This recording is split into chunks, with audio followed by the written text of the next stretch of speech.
This week's podcast is brought to you by Molecule Air Filters.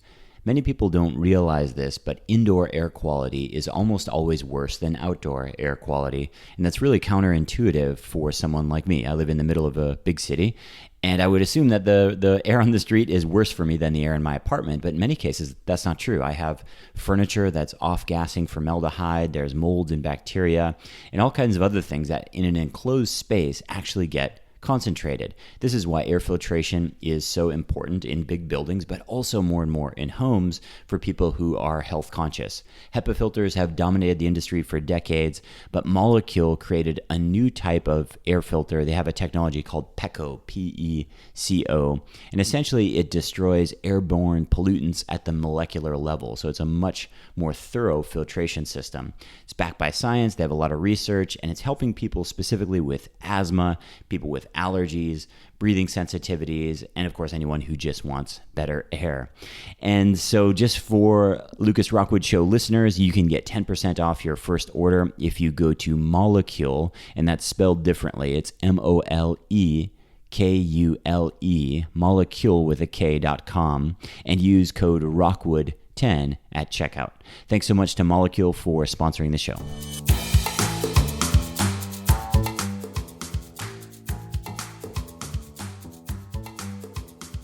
So I'm 8 years old, and my mother takes me to Duluth, Minnesota to say goodbye to her father, who's my grandfather. He had just had a heart attack, and she and the rest of the family were convinced he had very little time left to live.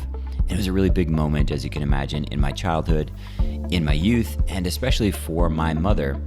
And my grandfather ended up living for a couple more decades. He had multiple heart attacks, bypass surgery, Parkinson's disease, and really the majority, the second half of his life, really, he was riddled with health challenges. And it really influenced my mother, who influenced me in a really huge way. It really made my mother focus on health, and it really got me interested in health as well.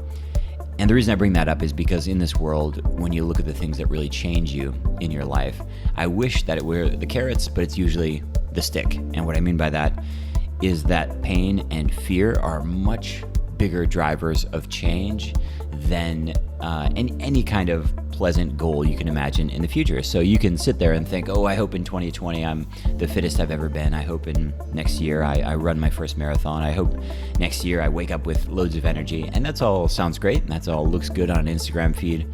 But the reality is, if you look back on the story of your life, the things that really made a shift, the time when you really lost the weight, the time when you really buckled down and took your career seriously, the time when you really got serious about your relationships or your kids or whatever it was, it usually came from a time of really, really massive pain, fear, or a combination of both. And I mention that because I think it's really important sometimes to lean into the fear and sometimes to game play out the worst case scenario, so you can really utilize the fact that we are driven by fear and pain more than anything else. So if you're looking to make a change in your health or in your career or in your relationship, if you can dig into the worst case scenario and maybe really wrap your head around it and dig deep with that, maybe you can find an impetus for change today.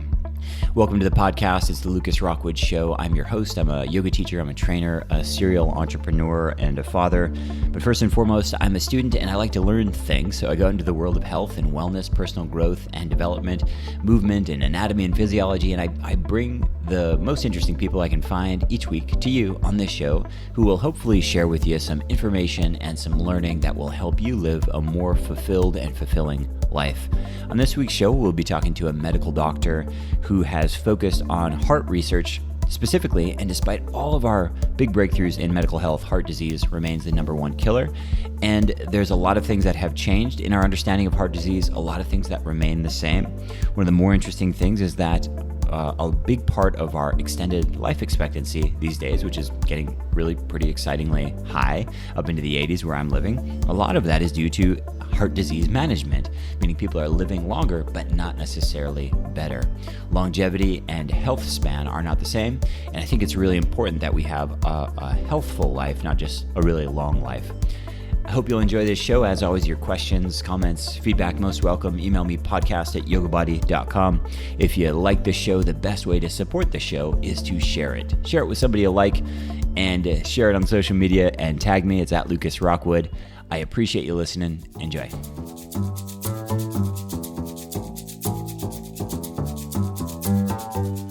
So hello and welcome everyone. Today's show is called The State of the Heart, and I am joined here with Haider Warraich. And Haider is a physician, a writer, a clinical researcher. I hope I said his last name right.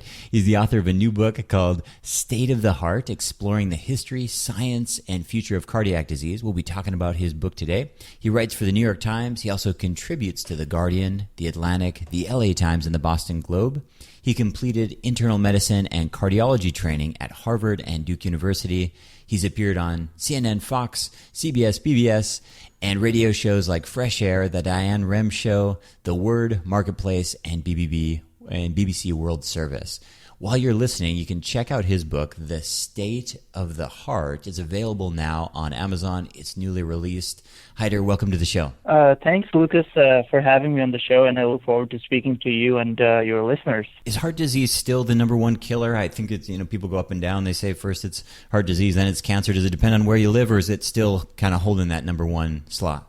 Unfortunately, it's still the number one cause of death in not only in high-income countries such as the United States or in Europe, but really around the world. And so despite all the progress we've made, it is unfortunate for me to report today that, yes, it continues to be the number one cause of death. So I live in Barcelona in Spain, and our life expectancy is, depending on whose stats you read, but it's definitely in the top 5, sometimes in the top 2, sometimes number 2. It's pretty long. Like, people are living here 83 years. What I'm getting at here is, got to die of something, right? So your heart's bound to stop. Is it just because we're living longer? Is it because we're living badly? Is it a combination of all of these factors? So that's a great question. So, this allows me to sort of go back in history a bit. And if you look at, for the most of human history, the human lifespan was really, even up till the 19th century, it was actually just in the mid-40s for both men and women. And yet over the last 150 years, we've seen this incredible extension of lifespan to around about 80 years in high-income countries, but also we've seen advances in really around the world. And I think that that's an important question, is to think about, well, if you live long enough, are you going to get heart disease? And one of the things that's been interesting is that even though in modern societies, even as we have seen an extension of life, we've also seen an extension of the time people live with disability. And I know many patients who can live to a long life, and their sort of twilight years, for example, like when they're older, can look much different based on whether they had a history of heart disease or not. People who have, and not just heart disease, but really the risk factors of heart disease, such as blood pressure, diabetes, obesity, etc. I mean, many of these things that develop in relatively, young or sort of middle age can actually have a profound effect on what your later years might look like. So you're right. I mean, I think that, all of us are going to die of one thing or another. But what we're seeing is that, there's a lot of disability and dysfunction that's associated with heart disease that precedes that final moment. So just focusing on heart disease as a cause of death is missing the picture. What we really need to look at is how many people face disability because of heart disease. So I'll give you an example. One of the things that we've seen in more recent times is that a condition that hasn't really been seen for vast amounts of time before is called heart failure. And heart failure today, it's not just something that happens right before you're about to die. In fact, it is a chronic condition that can last for decades in some cases, and is actually the most common cause of admissions to the hospital in the United States. Help me understand heart failure versus heart attack or heart disease. Perfect. I guess I don't know. Yeah. I think that's a great question, because I think that so many people do not understand what heart failure is. So heart attack is an acute condition that can happen, and this is the stuff that you see on TV when people have chest pain, they clutch their chest, and what's really going on in many cases is that those people have a blood clot that forms in one of the blood vessels that supplies their heart. It acutely obstructs blood flow, oxygenated blood flow to the heart, and so the heart muscle starts to kind of die off. In many cases, patients can have pain, chest pain, but a lot of times they can have other symptoms that can be mysterious, like, just having nausea or feeling like they have heartburn, etc. And what we've done over the last 50, 60, 70 years is that we've had great success in reducing the impact of a heart attack. So just take the example of Bernie Sanders, for example, right? Just a few days ago, Bernie had a heart attack. And if this had happened 50 years ago, the treatment would have been, well, Bernie, just lie on this bed and basically we'll just watch you.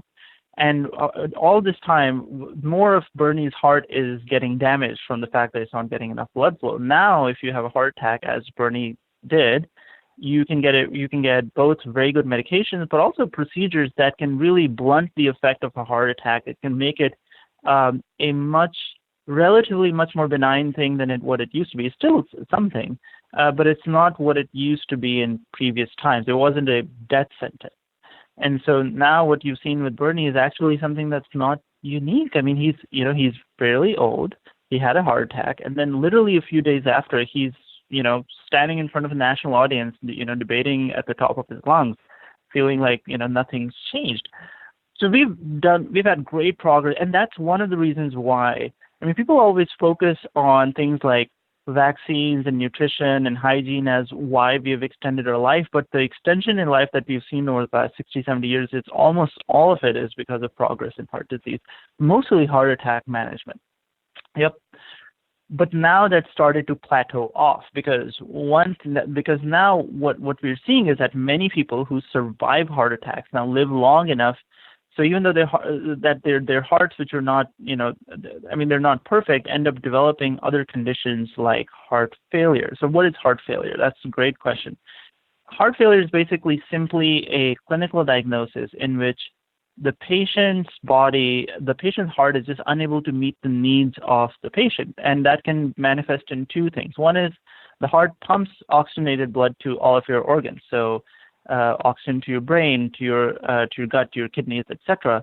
But it also helps to sort of flush out blood through your body, keep it running. So the symptoms of patients who have heart failure can include swelling in the legs, which is basically because blood isn't being circulated fast enough through those tissues.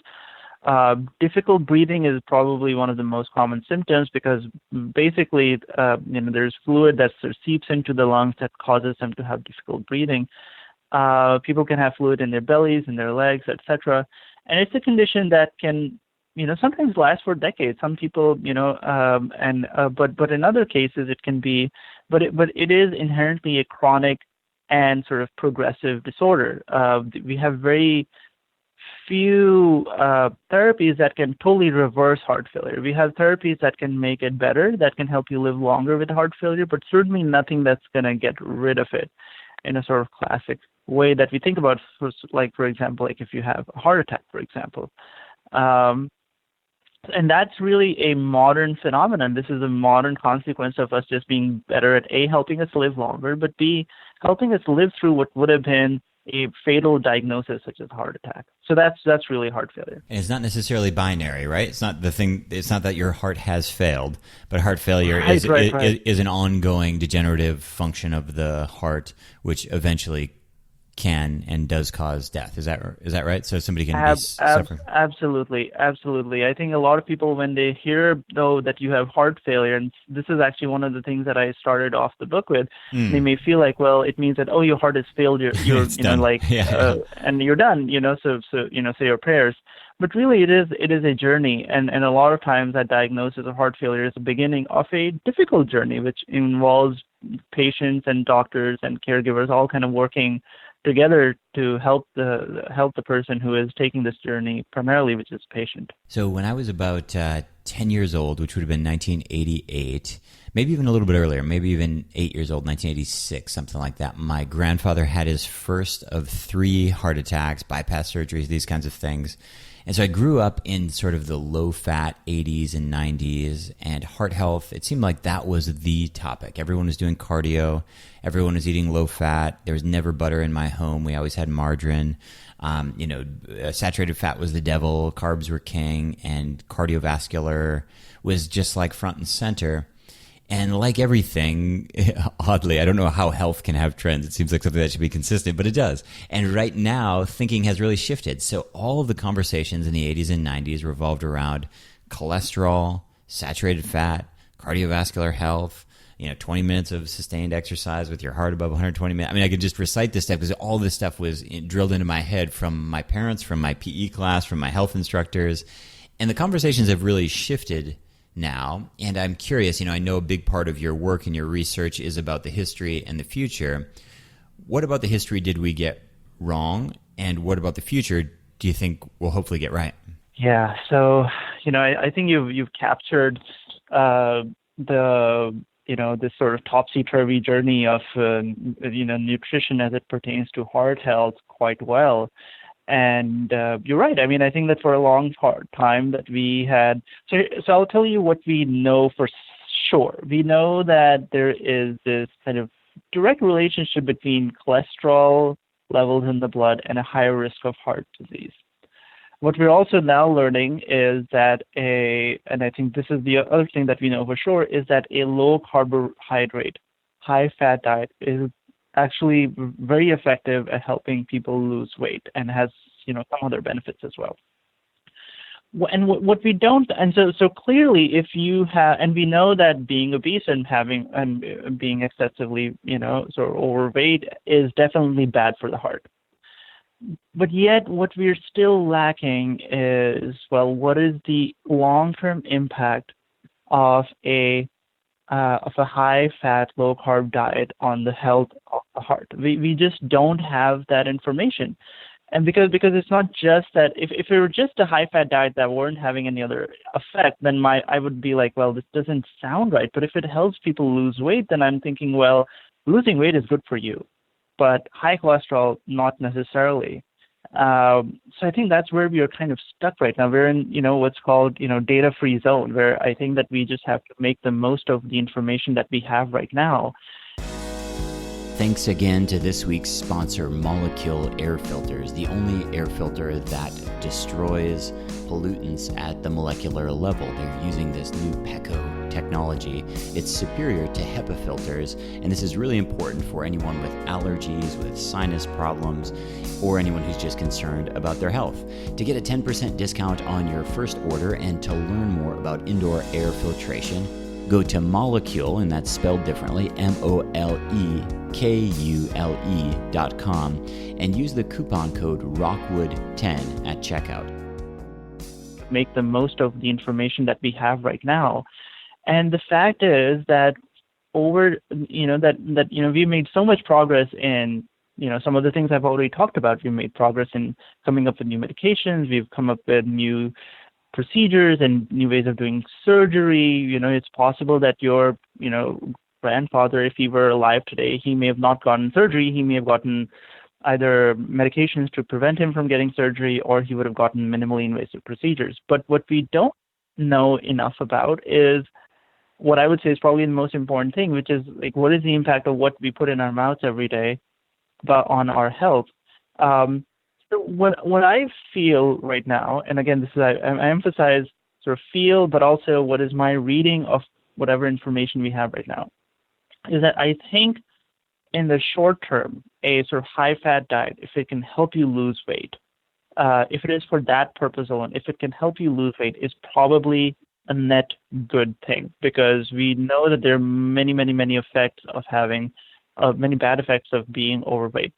But I think when you reach your sort of ideal goal weight, then that might be a time to sort of change gears. Because, and again, I say this is because, and I think no one knows what the long-term effects of that type of diet is, and then maybe shifting to a diet in which we have better information, such as, for example, a Mediterranean-style diet, which we do have evidence of as far as, heart health is concerned. That might be a strategy to begin with. But, one of the things that's, I feel like this is something that my grandmother told me, and is everything in moderation.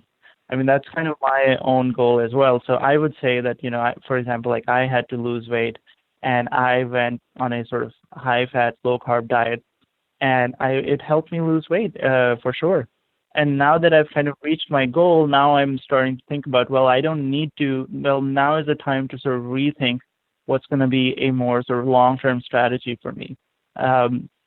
So I think I'm still maintaining a low carb diet, but I've also tried to reduce the amount of fats that I eat as well. Because and I've been a bit more. I mean, one of the issues with a low fat, with a sort of traditional sort of keto diet is that many fruits or vegetables and other things that have a lot of fiber may not necessarily be able to still have some carbs. So now I've become more liberal in those foods. It's really important what you said about knowing your objective, because like you mentioned at the top of the show, 150 years ago, people just wanted big fat babies, make it to the age of 40. If you make it to the age of 40, maybe you'll make it to the age of 50. You have 4 kids, maybe 3 of them survive. There's just a very, very, very different what they're optimizing for. And a lot of listeners and a lot of people in pop health circles, they don't get really clear on their goals, and so they're modeling their lifestyle choices based on really unclear goals. And what I mean by that is they'll find some guy online who does Ironman triathletes, and he eats 50 dates a day, and he eats a banana smoothie and this. And so they start eating like this guy, except they're not doing Ironmans, and they haven't really seen this guy's blood work, and they don't really realize that even though he looks great and he's super fit, he's aging at an accelerated rate that has nothing to do with what they're trying to do. Or vice versa. They find somebody online who's lost 100 kilos, or literally, I know a guy who lost 100 kilos, over 200 pounds, and they want to lose 20 pounds, and so they think, hey, I just want to lose 20. Let me do what this guy did. Except it's a very different scenario. One person, if somebody needs to lose 100 kilos, it's kind of like by any means necessary, including maybe surgery is probably something that should be on the table because it's such a high risk scenario. Whereas if somebody needs to lose 20 pounds, there's a lot of different options that should be considered, especially when you're looking at, where I'm living right now. Average life expectancy is 83. I think there's a really good chance that I'm going to make it over 100, and 122 is kind of the number that I'm thinking about. And it's very different. It's very different goals. And my kids will almost certainly, all 3 of my kids will almost certainly live over 100 years. And so it's very, very different, going on a radical ketogenic diet for more than a few months. I agree with you. I think there's a lot of questions and variables there that with that kind of runway in front of me, I don't really feel comfortable taking that risk, And so I think it's really important that people get clear what the elephant in the room is. And if you need to lose a significant amount of weight, that's the elephant in the room. You do whatever you need to do to make that happen. If your house is on fire, you put the house out.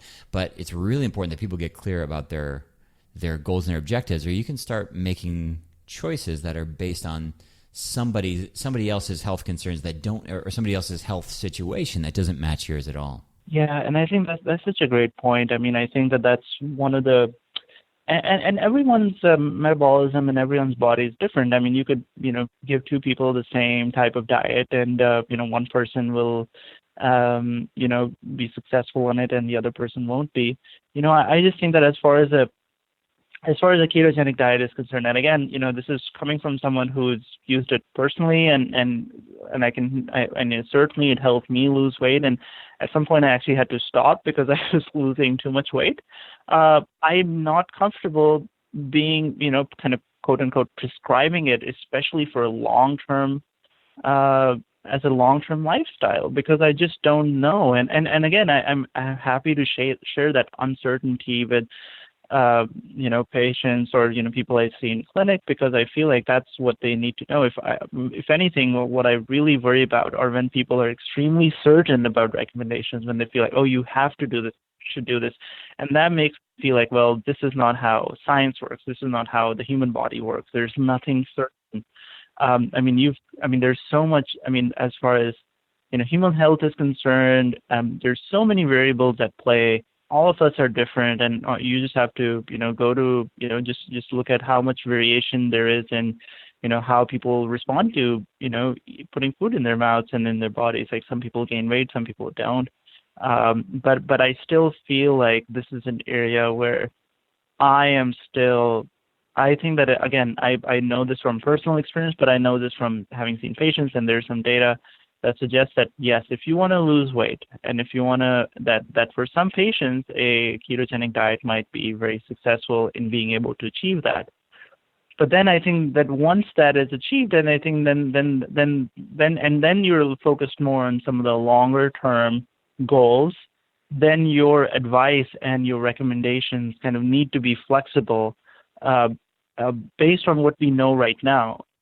I mean, again, maybe because what we do know is that high cholesterol levels in the blood in your body are associated with bad cardiovascular outcomes, and that's where I think I pause and I think about, well, for the long-term health of a person, especially when they are at goal weight, a ketogenic diet, based on what we know, and what we do know is that if you follow a ketogenic diet, your cholesterol levels will go up. I mean, so that's where I think we need to sort of change gears and also be more flexible about what might be the right thing going forward. So statin drugs, Lipitor, these are some of the more, I don't know, I think it's top 3 most prescribed drug in the world or something like that. What are your thoughts? Again, same kind of thing. Obviously, there's a time and a place for medication, but I have a lot of students coming through my programs, and they're on Lipitor from they're in their 40s. Like, how does that play out long term? Are you going to take that for 40 years, or what's the long term? How do you think about medication solutions? And again, I'm not pro or anti medication. I'm just for solutions. But I guess I'm not really sure what the game plan is when somebody who's 43 years old is suddenly put on statins. Sure. So I feel I share that type of philosophy that it's not I care more about the outcome than the means. I don't think that not all medications are the same. I mean, some are better than others. Some are terrible for your body and for your health, and some are better. The good thing about, at least for statins, is that they are. You're absolutely correct. Some of the most prescribed medications in history. But they're also probably the best studied medications we have out there, because they've been tested in all sorts of countries, in all sorts of populations, in all sorts of age groups, genders, etc. Hundreds of thousands of patients have been in randomized trials that have looked at statins, and they've been done really across the board from all sorts of different manufacturers, etc., etc. And here's what we know. We know that if you are that statins reduce the risk of cardiovascular disease. Period. Whether you are at a higher end of the spectrum of risk, then the benefit is more. But if you're at the lower risk end of the spectrum, then the benefit is lesser. It's attenuated. If you are already very healthy, if you're already you do not have if you've never had a heart attack, for example, and if you're doing all the things that you should be doing to minimize your risk of heart disease, so you don't smoke, your blood pressure is well controlled, etc., then your benefit may be minimal. It may be small enough that you may think, well, geez, this is not worth it. This is for me to take a pill to just have such a small improvement in my risk is just not worth it to me personally as a patient or someone who has to take it. And that is perfectly fine, right? I mean, that's a personal decision that someone has to make about what they would like to do and how often or for how long they would like to do it. And we have, fairly good evidence to give people a relatively personalized estimate of how much benefit a statin can give them as an individual. Again, based on studies that have been done on lots of patients. And that becomes a personal decision. And that's not something that is a recommendation that we need to offer for everyone. No problem. And so, kind of to loop back to my earlier question, like I said, when I was growing up, the heart disease was number one, front and center. I think people right now, it seems like cancer is really popular and neurodegenerative illnesses are really popular. And for whatever reason, not because it's gone away, but heart disease isn't discussed as much. But again, the thing we were taught is lower your cholesterol, lower your saturated fat, do cardio 3-4 times a week. And that was kind of the best approach to, staving off heart disease. Based on that, for people listening who are, kids of the 80s and the 90s like me, what of that would you keep and what of that would you throw out the window? So, you've kind of pointed out correctly that some of these lifestyle recommendations, such as, aerobic exercise a few times a week, lowering your cholesterol, whether through diet or exercise, and if those don't work or it's still high, potentially medications, reducing your intake of salt, I mean, those are still kind of the pillars of heart health. I mean, and what I'm not trying to say is that those are the absolutes that we know. We actually don't know. I mean, part of the reason why those recommendations are still the same is because this is an area that we just haven't studied as well as we have studied other areas like medications and surgeries and devices. So this is really so the fact to me that the recommendations are still the same, 30 years or, from whatever, is actually an indictment of our field, is that we have not been able to advance the science in a meaningful way as we have clearly in other areas of human health. Having said that, I do think that for people who are at higher risk, people who've had heart attacks before, I mean, they're the ones who, or people who have a very strong family history, or people who have genetics or predisposition to higher risk of heart disease. For them, lifestyle changes alone may not be enough. But I think for the vast majority of people, if you don't smoke, if you keep an eye on your blood pressure, if you keep an eye on your cholesterol, and really the sort of raw amount of food that you put in in your body, I think that may be enough. But I think when you get into more individualized assessments of people's risk, I think that's where there is some additional uncertainty, but also places where you can be a bit more creative about what you do. There's a lot of interest right now in sort of plant-based diets, etc. Again, I mean, I think I think everything in moderation seems to be, what I would say. And the two diets that we have the best cardiovascular data for are the DASH diets and the Mediterranean diets. But this is not a settled field. I mean, none of what I'm saying I can say with like absolute certainty that, this is the word of God, so to speak. I think there's still a lot of flexibility and an area where I think we will see people may continue to get some mixed messages, and that can be both distressing, but to me that's just a sign of a field that's growing in maturity as far as scientific accuracy is concerned. And so if we look at the top three, cardiovascular disease, cancer, neurodegenerative disease, are these the same root causes? Like if you fix one, do you fix all of them? Are they very different? Does it really depend? And I know there's no answer to this, but how do you think about these three conditions that are the top killers? Yeah.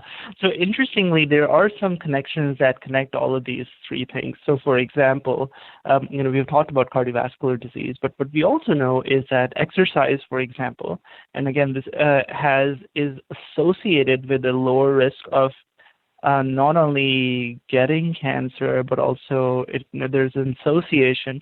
Again, it doesn't imply specifically causality, is that exercise is associated with a lower risk of cancer recurrence. Look at neurodegenerative disease. A lot of people will have things like dementia because they have the same vascular disease that they have in their hearts actually also affects their brain. So we know that people who take care of their health at younger ages, primarily, and they may be thinking that, I'm doing this for my heart, may actually have benefits that far exceed just the heart. I mean, they actually are associated with reduced rates of dementia. Certainly, we know that this is true for diabetes. Diabetes increases the risk of dementia twofold. So a lot of these things that we're talking about right now, they have benefits that far exceed just what happens to your heart. It actually can help really your entire body and can help with all these other major risk factors as well, which is I think a message that can sometimes get lost. So I'm glad you asked that question. And is there anything that you throw at every patient or every person you talk to? And what I mean by that is, do you think everyone should be taking a gram of fish oil every day, or resveratrol, or CoQ10, or are there any of these things that you're just so excited about, or you just feel like are such safe preventatives that everyone should be using them? I mean, to be honest with you, I think our fields go through waves, and sometimes it's aspirin.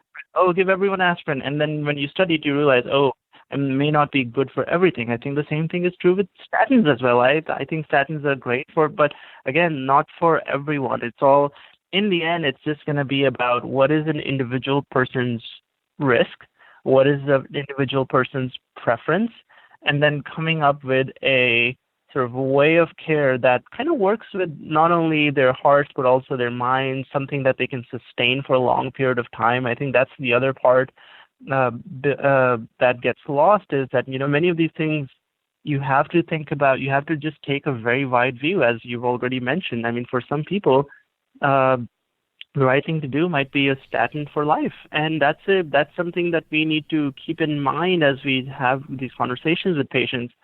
And I think one of the things that it comes back to is that no one's going to follow anything we say unless they can trust us. So, if I'm telling a patient that, oh, you need to exercise or you need to stop smoking, I'm telling them to do some really difficult things. I mean, it's right. I mean, exercise is one thing that is when you enjoy it and when you're able-bodied and you can do it and it's fun. But when you don't have those abilities, or when you're, for example, been smoking for 20, 30 years, stopping smoking can be extremely hard. And no one's going to listen to anything I think we have to say unless they don't trust us. So even as we kind of focus on some of these, sort of specific recommendations, I hope that, that listeners will work on those aspects of caring for patients and helping them live better lives. Is not just focus on, all these sort of secular things, but really focus on developing relationships, being open about, and this is true for patients. Patients should feel free to share their fears, share their anxieties, share their misgivings or their doubts, because I think that that's how you build a healthy relationship with the person you look to help you improve your health. So I think transparency, both on part of the physician and the patient, are an essential ingredient as we go forward with this sort of mission to improve health, because again, it's not easy. Talk to us about this book. So putting together a book of any kind is a ton of work. A health and medical related book is perhaps even more work. What is your hope with the book? What inspired you to do this project? And tell us what was the impetus behind the work?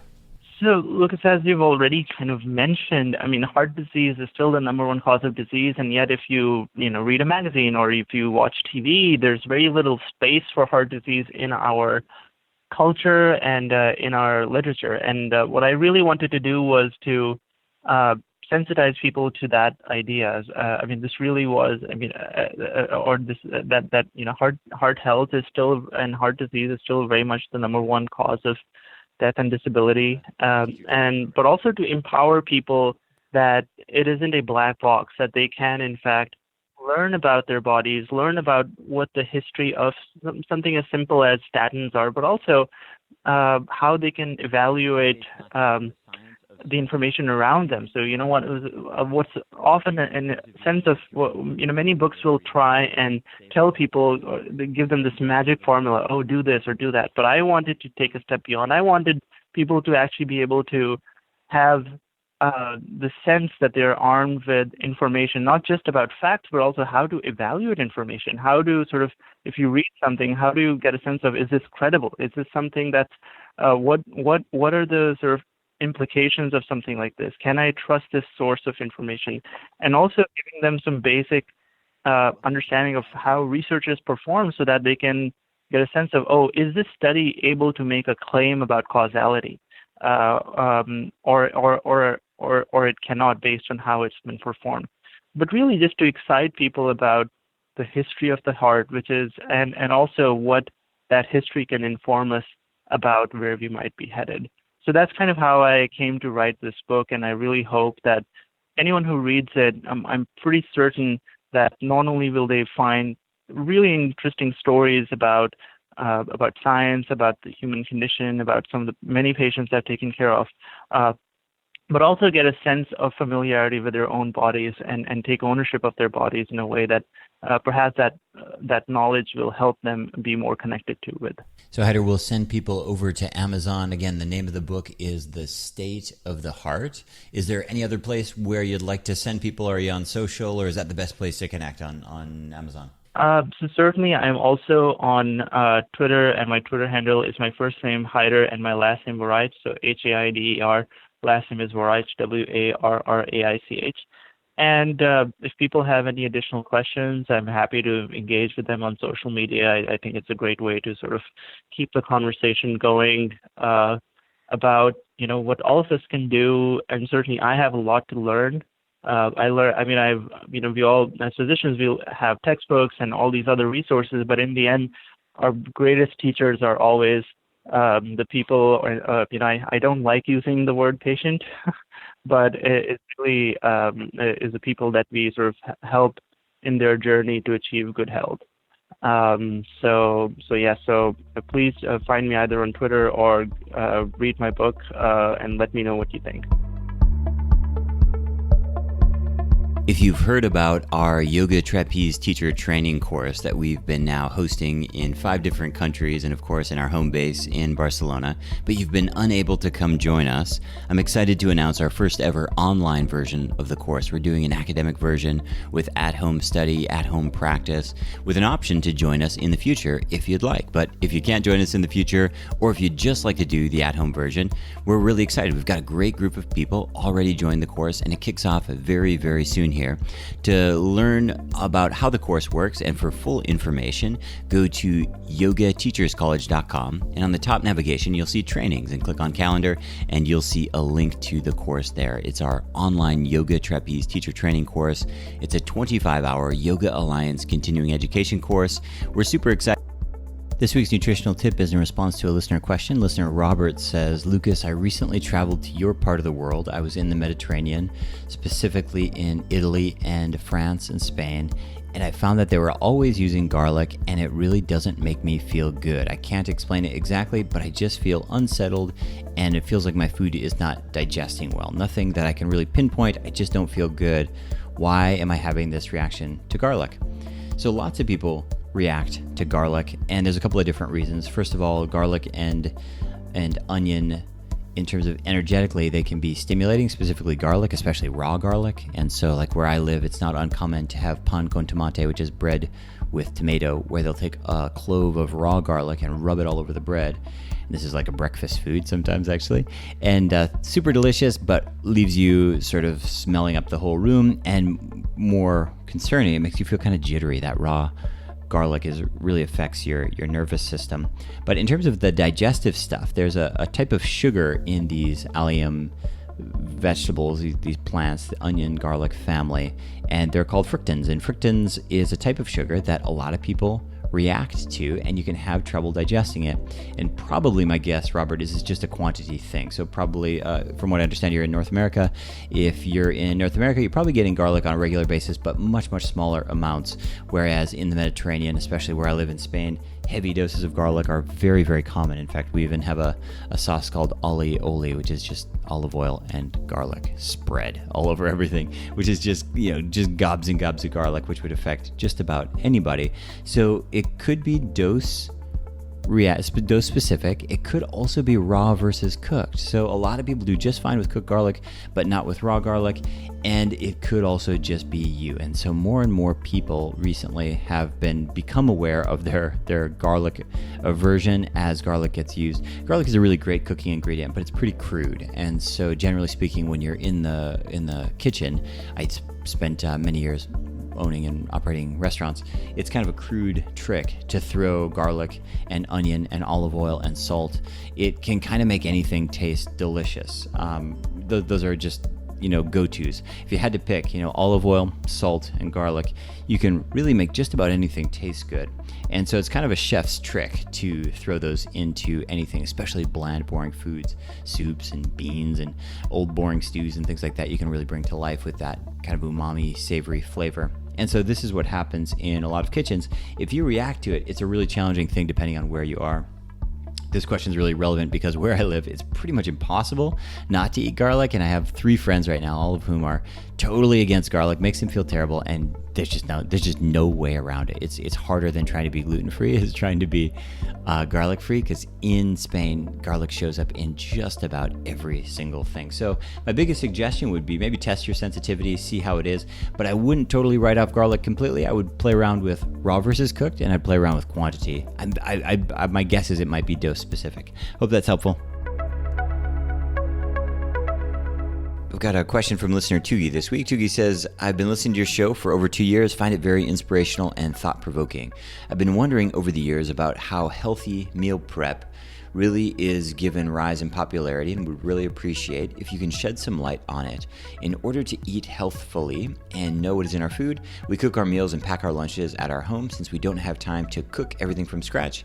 We meal prep on Sundays, all of our meals, including breakfast and lunches. Overall, I try to cook 2 to 3 times a week instead of every day. However, I come from a culture that traditionally frowns upon eating food that wasn't made the same day, as it's considered bad for gut, stomach health. Is there a downside to eating food that wasn't cooked and prepared 2, 3, 4, 5 days ago, as is common with meal prepping? I'm referring to more long-term effects on gut health and not food poisoning. Or is the sediment above simply reminiscent of the old times when food storage was limited? This is an interesting question. So food prep is definitely important, and I think people get a little bit carried away. One of the biggest things that I think people need to do is just organize their refrigerator and organize their freezer and organize their cupboards. What I mean by that is when I open most people's refrigerator, there's just a whole bunch of stuff they bought in a grocery store just thrown in there. And I'll give you an example. Let's say that you eat salmon. If you get a 3-pound salmon fillet and you throw that whole thing in the freezer as is, it's kind of worthless if you live alone or if there's 2 of you in the house. You probably need to chop it up into individual or double servings, wrap it in foil, and throw it in the freezer so that it's a little bit more practical. If you buy, for example, 3 heads of broccoli, you throw them all in the refrigerator as is, they're pretty much worthless. It's a lot of work to pull that out after work and chop it up and clean it. But if after you go to the grocery store, you come home, you chop it up, you wash it, throw it into the refrigerator ready to go. I use a lot of Tupperwares. Meal prep is really a lot more about that. It's not really that complicated, but those little things, especially if you batch the work. So for example, let's say once a week you chop onion and you throw it in a jar, like a little jar, an empty mustard jar or something, put it on the shelf. You now have chopped onion ready to go. These little things like chopping onion, shredding ginger, if you do it every day or every 2 or 3 days, it takes a bunch of time. If you do it once a week, it takes no time at all. So chopping, prepping, cleaning up your freezer, organization really makes a big difference. I don't find cooking to be much work at all. In fact, sometimes I stay in because I'm too lazy to go out. I live in the middle of a big city, so I live in the middle of Barcelona, so I can get food really easily. But I just find it takes a long time to wait for food, and I can usually make a meal in 10 to 15 minutes, and like a proper meal, like a really complete, delicious meal. But my refrigerator is organized, and a lot of that, I guess, has to do with the fact that I come from a restaurant background. So restaurant food prep is really even more important than the cooking. The preparation for meal service is way more important than the actual cooking, which isn't that challenging at all. It's just a question of, do you have all the ingredients prepped in the little stations? Do you have all your sauces pre-mixed? And this is what I would encourage you to do. In terms of healthfulness, you'll get a read on what you can pre-wash and pre-chop really easily. So let's say you go get a bunch of pears and you wash them and then you throw them in the refrigerator. Those pears will go bad really quickly. So you can't wash pears, but you can totally wash a lot of things. You can wash carrots, you can wash celery, you can wash cucumbers, you can pre-wash and chop broccoli and cauliflower, as I've mentioned. Cabbage lasts forever. Carrots, onion, garlic, ginger, all of those things, they keep really, really well in the refrigerator. And then other things less so. If you were to chop tomato or cucumber, they go off pretty quickly. And so you just have to make a judgment call and figure out how to organize it. But I wouldn't be worried about digestion or gut health. I believe what you're referring to is this idea of tamasic food or heavy foods, when foods aren't fresh and foods can be kind of dull, energetically speaking. And to give you an idea of this, just think of airplane food. It's some of the most quote-unquote dead food in the world. And this is certainly true, and you can feel that. But airplane food is very different than if you're doing salad jars, for example, which is where you put your wet ingredients on the bottom. Let's say you have chopped up cucumber and tomato, and then you have shredded carrot, then you have some lettuce, and you put all that in a jar. And that, if you do it right, if you squirt some lemon in there, some vinegar, that might last for 3 or 4 days in the refrigerator. You come home, you dump that into a bowl, you mix it up, and off you go with the salad. That's very, very different than airplane food. The lettuce in an airplane salad tastes super weird. I don't know when that stuff was grown or made, but it was definitely a long time ago. And so it's a very different experience. So I would say definitely go for it. And it sounds like you have a really good thing going. I would be a lot easier on yourself. Sounds like you're doing a really good idea with food prep. With everybody, I would really encourage people to keep it simple and really focus on getting your kitchen organized.